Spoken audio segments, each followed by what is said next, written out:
This is Weights and Wealth, your one-stop shop for entertaining education on building a stronger body and bank account. We are not doctors or financial advisors and must warn you this is not medical or investing advice. It is for your entertainment.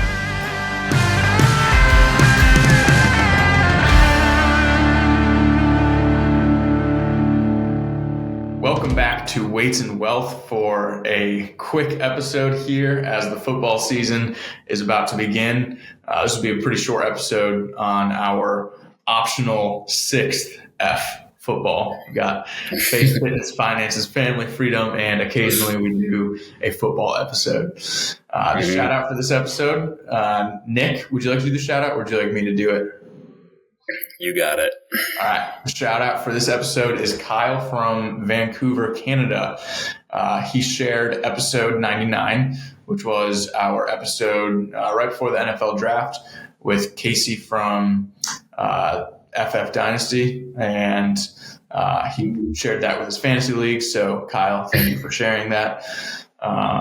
Which we're actually in a league with Kyle this year. We're doing Sleeper came out with their what's it called, a snip league, where the lowest scoring team each week gets just cut.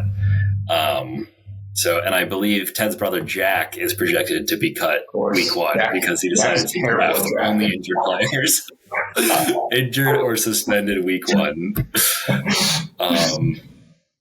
But yeah, we're like a little over 24 hours from football starting. It's so Eagles bad. Cowboys is the first game. What's that? It's so the bad. connection. I'm so ready. Oh, football. Yeah. So Eagles Cowboys, I think they're 8:30 on Thursday. So I'm very happy that the Eagles are part of the first game.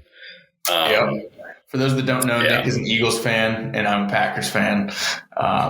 It's funny that Sean was the only one of the three of us that actually played football, and he is by far the least interested in the three of us in football. So, I'm much more of a fantasy football guy. I mean, I do like watching football, but managing my own team is just a lot more fun. And I should win in our Fantasy Flyers League this year, but it's going to be me, Ted, or our buddy Ryan. Nick, you've got a little bit of a crazy hair situation going on. Nick is growing out a beard in his hair. Looks good. I am, yes. Yeah. I think both of us lost our lights due to auto light settings. So screen might be a little dark. But Nick, you want to get into why you love football or why you love fantasy football?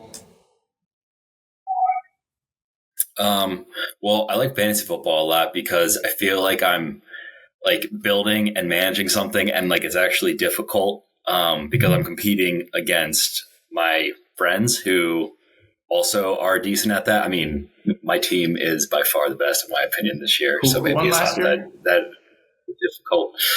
You did. However, I had some injuries and I just performed poorly in the playoffs because I mean, like a lot of fantasy football, really, like the championship does come down to luck to an extent.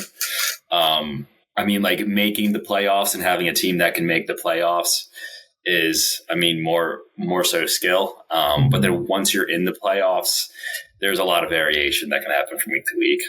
Yeah, definitely. Not that I'm like you did have one of the best teams in the league, but yes, Ted did win last year. Speaking of fun strategy games to play with your friends, be on the lookout. Weights and Wealth does have something coming down the road that we're very excited to announce in the future, but we'll just keep teasing that until we're ready to announce the product launch. But with football, I love football so much. It's my favorite time of the year is the fall, partially because of football. But to me, it's like the greatest form of art that humans have achieved, which some people might say, how is a sport art? But I actually wrote a paper on this in sixth grade when I got into watching football and watching the Packers. But I was watching a Saints game at the time, and Drew Brees threw, it was just like kind of like a dump off pass, running back. I don't know who the running back was. at the time. It might have been like Mark Ingram or Reggie Bush. Don't remember, but the running back essentially leaked out towards the sideline and Breeze threw the ball before the running back turned around. So when Breeze is throwing the ball to him, the running back is facing completely away from the ball as the ball is coming towards him. And then he hits the sideline and turns and catches the ball with light hands. And I was just like, we had to write a paper about art, and that was what I decided to write my English paper on. But to me, like, football is such an art and such a science, and it's the greatest chess game ever with how it's constantly evolving and all the different schemes and coverages. And like chess, you have the same pieces all the time. But in football, you can create whatever pieces you want with different players that you put at the positions. So it's like the most constantly evolving strategy game. I just think football is by far the coolest sport in the world, and it's incredible to watch what some of these guys can do athletically. So for so many different reasons, I just think football is so much fun to watch.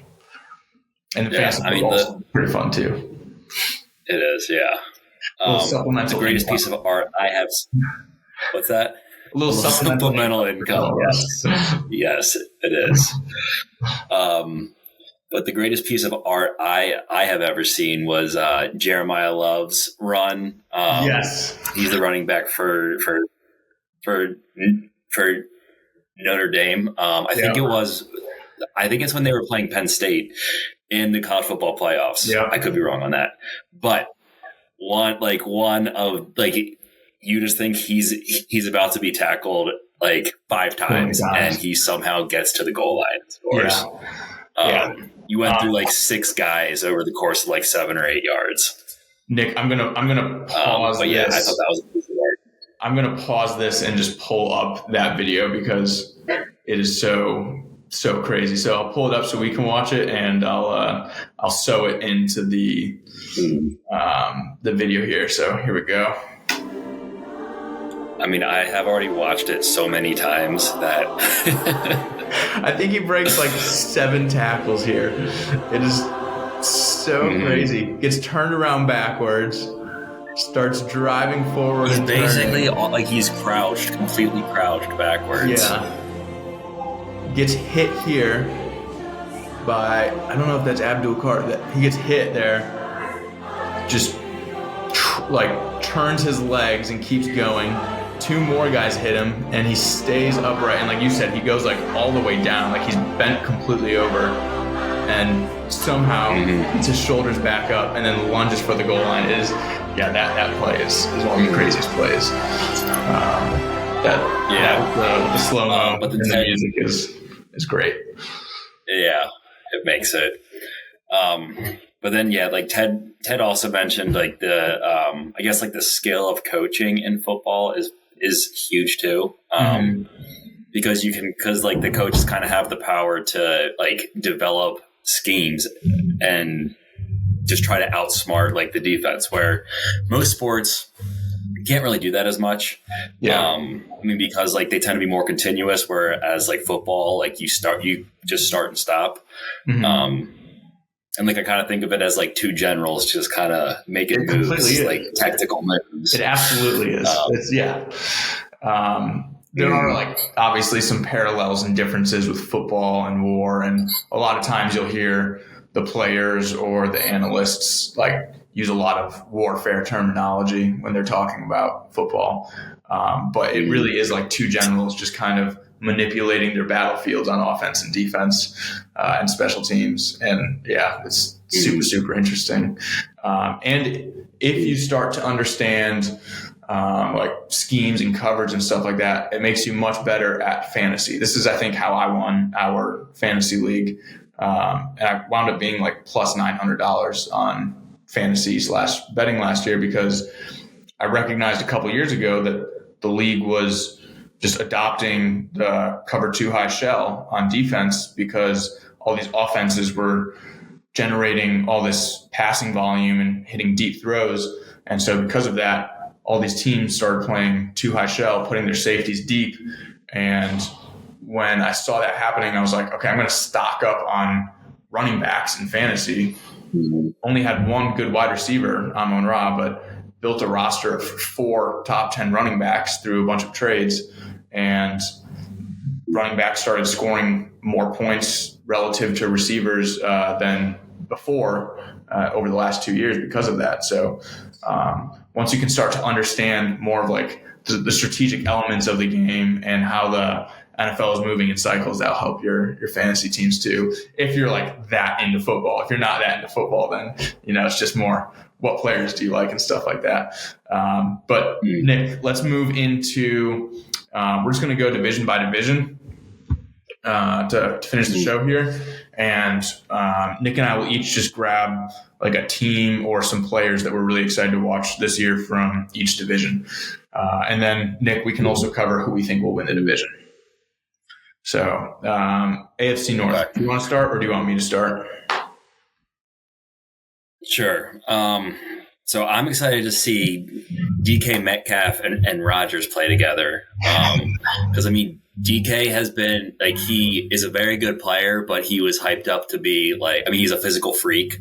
So I'm just excited to see what he can do with Rodgers throwing him the ball. Because, they don't really have anybody other than I think Jonnu Smith is on the Steelers now. But yeah, I'm excited to watch him play.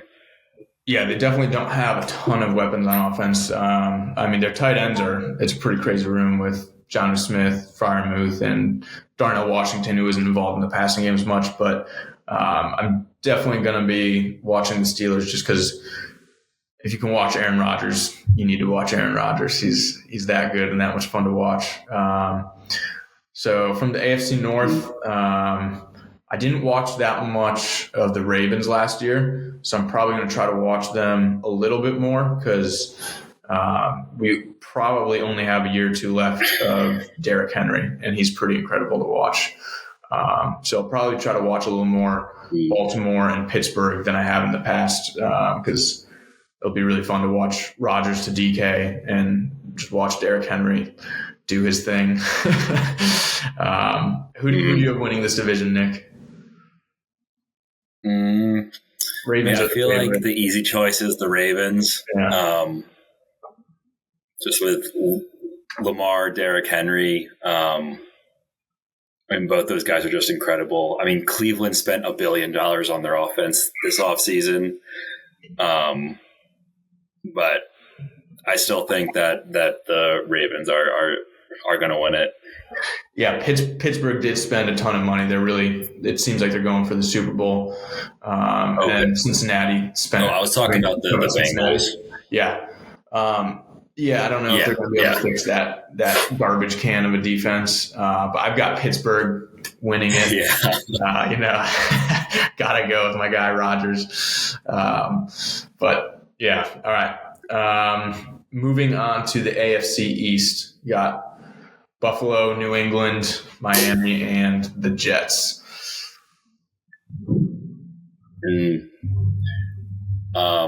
So Ted, you might start noticing a trend here, but I'm excited to watch Drake May play this year. Nick has DK and Drake because, May. I don't know. It's just such a great – what's that? Yep. Yeah. I don't know. It's just like he played well last year with absolutely nobody there. He has Diggs now to throw to. He drafted Kyle Williams, who, he's by no means like a great target, but I'm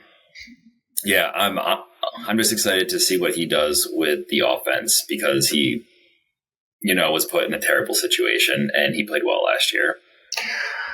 Yeah, definitely. Also, quick note before I give my AFC East take. A really good way to get into football is to start playing fantasy football. Like Nick mentioned, he's interested so far. The guys he's mentioned are the guys he has on his fantasy team. And that's how a lot of people, including Nick and I, when we both originally got into football, that was how we got into football. I started playing with my dad in 6th grade in the neighborhood league and got into football, and Nick in college got more into football because we had a fantasy league. So it's a great way if you have like kids that you want them to get into football, get them into fantasy with you, or if you've got a significant other that doesn't really like it, if you get them in a league, they might start liking it more. As far as the AFC East, Drake May, I think, is going to have a really good year. Really high on him. I think Vrabel is going to make the Patriots much, much better. It's been cool seeing him get into fights in training camp. He was in a pile in two of the fights as a 50-year-old head coach. So it's hilarious. He brings a lot of energy to that team. So I think New England and Buffalo might be closer than a lot of people would expect. But Josh Allen is really fun to watch. I think he's a better Cam Newton, honestly. But he's like a defensive end almost playing quarterback with his build. So just watching him run and just truck people is crazy. So either Drake May or Josh Allen, excited to watch both of them. And I've got Buffalo winning the AFC East again. I'm going to have the Patriots winning this one, mostly because I want them to. I don't want to see Buffalo winning again. But yep. All right, AFC South. This is one of the let's just say not as good divisions right now in football. But you got Houston, the Texans, the Jaguars, the Colts, and the Titans. Titans came in with the number one pick this year in the draft, so worst team last year. Nick? I'm excited to see Trevor Lawrence, to see what he can do with BTJ and Travis Hunter. So, Travis Hunter is still TBD. It seems like he'll play both sides of the ball. But I'm just excited to see that offense play. Yeah, that'll be cool if he can play both ways. Gosh, I don't really think I'll go out of my way to watch that many games from this division.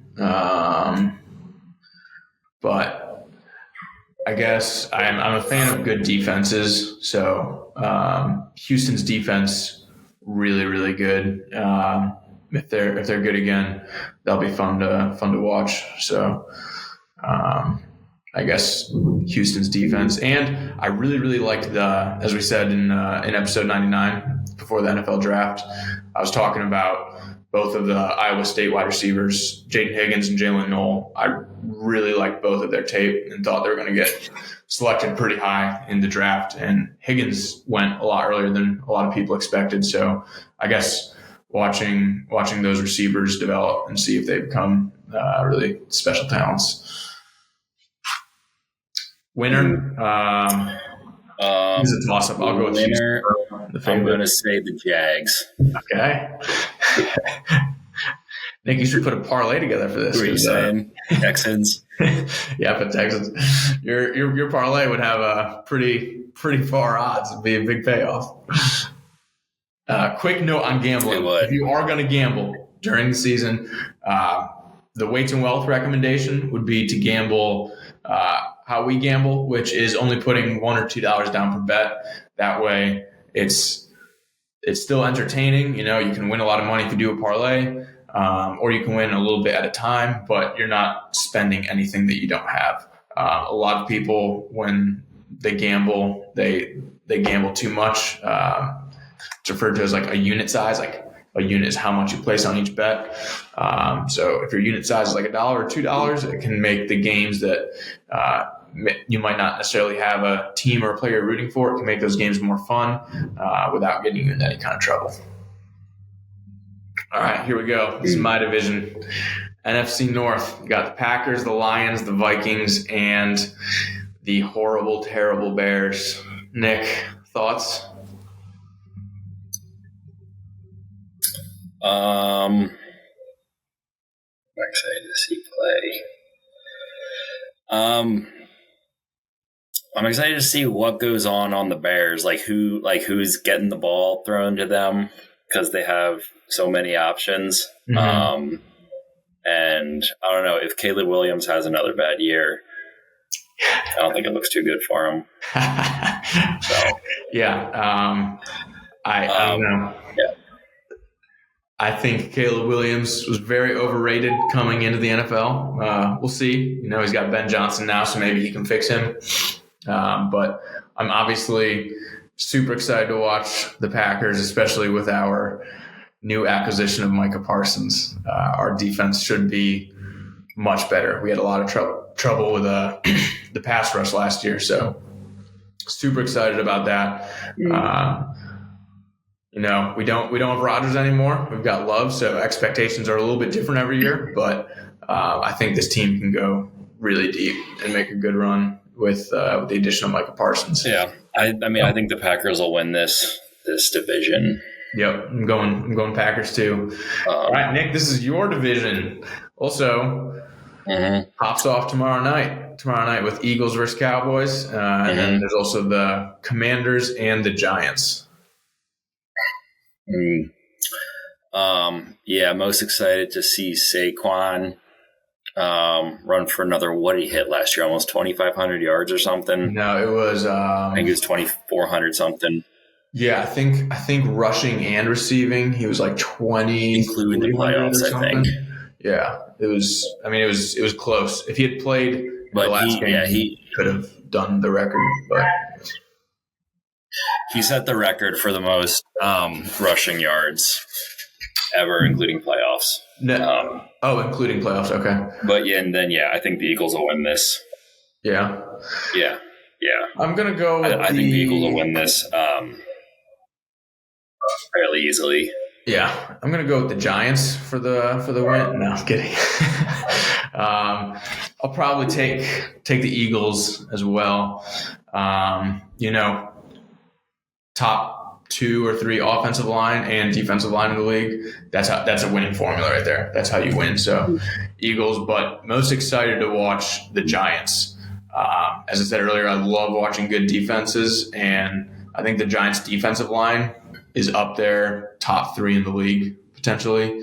We'll have to see how Abdul Carter winds up playing this year.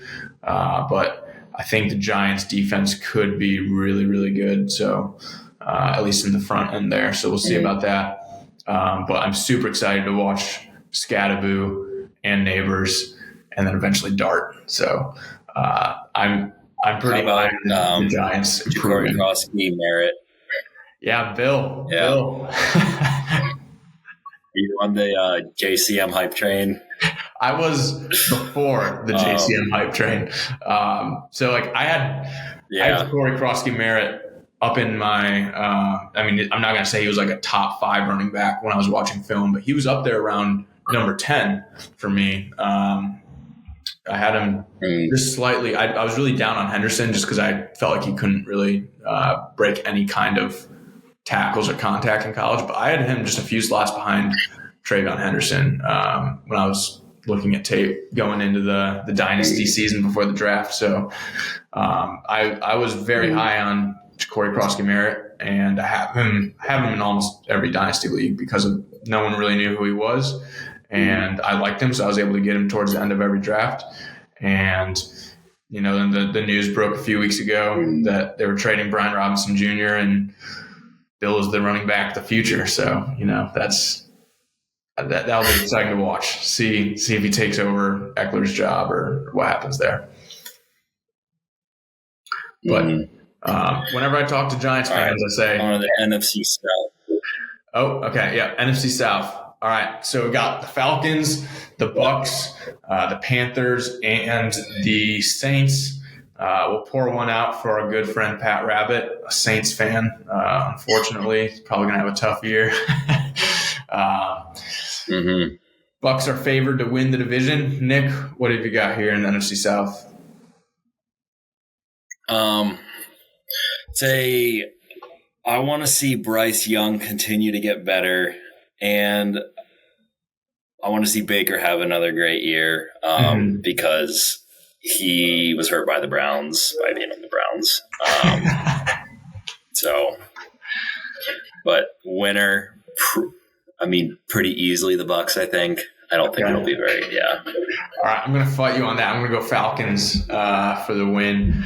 I like Baker. I like watching him. He's a fun guy to root for. And then, Egbuka was my top receiver in this draft, above Ted McMillan and Travis Hunter. So Egbuka, I'm excited to watch. I think he's going to be incredible. Just continue what he was doing in college. And I think the Falcons offense is just going to be really tough for people. I've been super high on Penix for a while. Thought he was better than Caleb Williams going into last year. So I think there's not really much of a ceiling for Michael Penix. And with Bijan and Drake London and Kyle Pitts, I'm a perennial Kyle Pitts supporter, unfortunately, despite what he's done in fantasy. But I think that offense is going to be really tough to deal with. So I'll go with the Falcons. And then NFC West, got the Rams, 49ers, the Seahawks, and the Cardinals. I've always kind of liked the Rams. So, and they got a great team. I think they'll win the NFC West. And I like Puka Nacua a lot. I don't know. Also on your Dynasty roster. So I'm excited to watch him. He is. Yep, he is. Oh, gosh. This is a division of teams that I've always just not really liked. I've always hated the Niners and the Seahawks. Rams I don't care about too much. There's just always been a few teams in the NFL that I've really not liked. Niners, Seahawks, Steelers, Jets, for whatever reason. Of course, the Bears. But so this division, I don't really have too much interest in watching many of these teams. But the Rams' offense will be fun. McVay always has a fun offense to watch, and you've got Devontae joining Puka. So as long as Stafford stays healthy, the Rams should be fun to watch. And then if the Niners can get McCaffrey back this year and actually have him the whole year with Slick Ricky Pearsall and Kittle and McCaffrey, it'll also be a fun offense to watch. So I don't know. If nothing else, the offenses will be fun to watch, but no player I'm too excited to watch there. But as far as winners go, probably have to take probably go with the Niners. They're definitely favored to win, right? Are they? I thought the Rams were favored, but I could be wrong. Maybe they are. Did we skip the AFC West? I think we did. It seems. Yeah. We did. Okay. AFC West, loop back around. We've got the Chiefs, the Broncos, the Chargers, and the Raiders. I think this division will be right there with the NFC North and AFC North as best divisions in football this year. Chargers have been dealing with some injuries already, unfortunately, to some pretty key players. But Nick, who you got for the AFC West? I got to win. I'm gonna pick Denver. Just because I don't want the Chiefs to win. I'm excited to see Genti though, because he's been talked about as like a Bijan and Saquon-esque prospect. Mm-hmm. So just excited to see what he can do his first year. And he was drafted sixth. The Raiders were offered a lot, I think, to move off that pick. Or no, was it the Raiders? Yeah, I don't know. Yeah, there were a lot of teams. There's just a ton of hype around him. So yeah, this will be a really fun division to watch. A lot of people like watching Mahomes and the Chiefs. I'm going Denver as well. I'm very high on Denver for this season.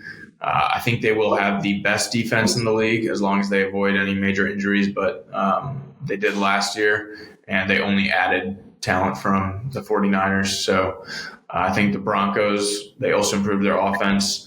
Really excited to watch RJ Harvey. I loved his tape And then Hampton also went there, and Janty. So, for me, that's like my top 3 running backs, not including Scadaboo.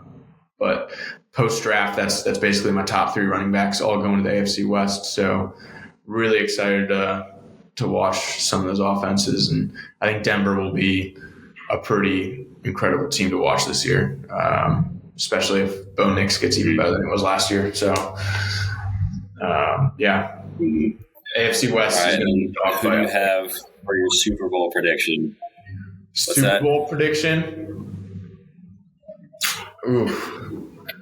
Mm-hmm.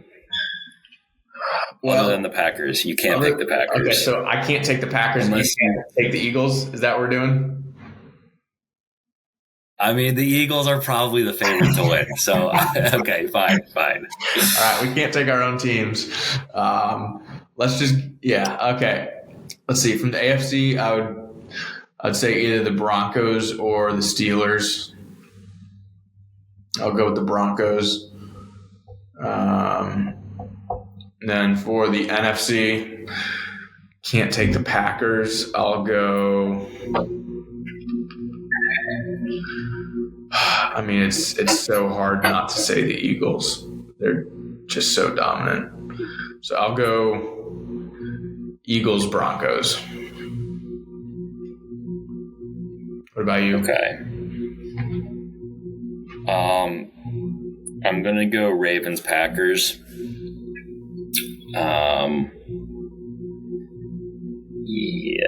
Yeah, Ravens, Packers.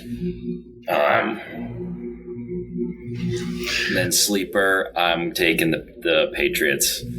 Oh, we did put that. I think they'll make the playoffs. A sleeper prediction, regardless. Sleeper prediction to make the playoffs. I mean, the Falcons aren't that much of a sleeper. They don't really have the odds to go to the playoffs. So if I'm not counting the Falcons, I do like the Patriots a lot.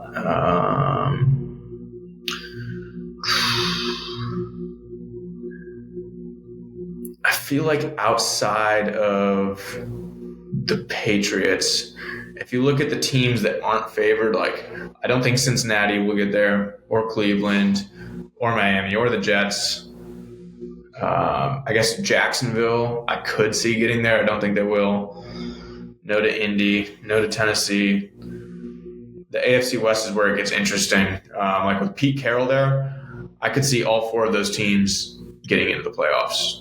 I don't know if that's ever happened before since they went to 7 teams. I don't think it has, that a division has sent all 4 teams. That would be insane. I'm not even sure if that mathematically works. I mean, it almost happened last year. The NFC North had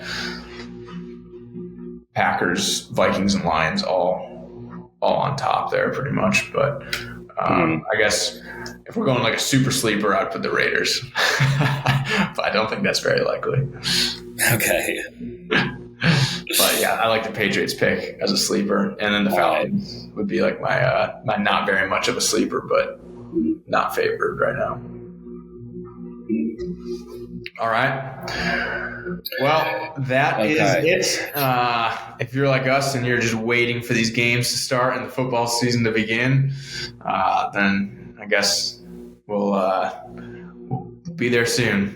So have a good weekend, and we will see you after week 1 of the NFL season. Thanks for joining us today at Weights and Wealth, and don't forget to apply today's lessons to live healthy and wealthy.